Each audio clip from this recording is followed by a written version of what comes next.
Here on beautiful Econfina Creek in Northwest Florida, I'm Dale Cox for 2EG TV. Coming up, we're going to tell you the story of the Econfina and take you on a little trip down this beautiful Florida waterway.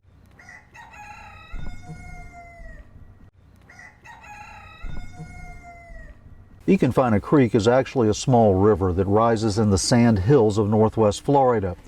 It flows south into Deer Point Lake and St. Andrew Bay on the Gulf Coast. 26 miles long, the creek drains a watershed of about 272 square miles. It is noted for the springs, bluffs, and beautiful scenery that surround it.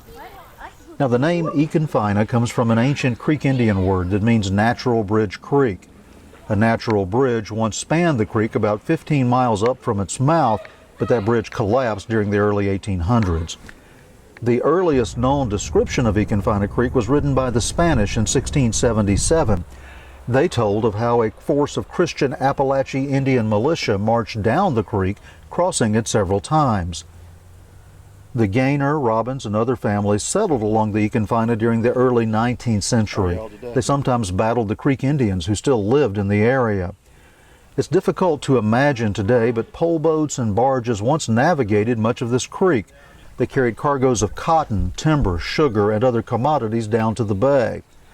Union troops marched up the Econfina during the war between the states or Civil War. The soldiers burned bridges, barns, mills, and a Confederate camp during the St. Andrew Bay Raid of 1864. Econfina Creek today is a beautiful waterway known for paddling, swimming, hiking, and other outdoor activities. Much of the land along its banks is now public, owned by the Northwest Florida Water Management District. More than 11 natural springs or spring groups can be found along the creek, and a state-designated paddling trail covers much of its length. So that's the story of Econfina Creek in Northwest Florida. It's a great place to visit. There are many public access points, and we hope you will come and see it soon. I'm Dale Cox for 2EG TV.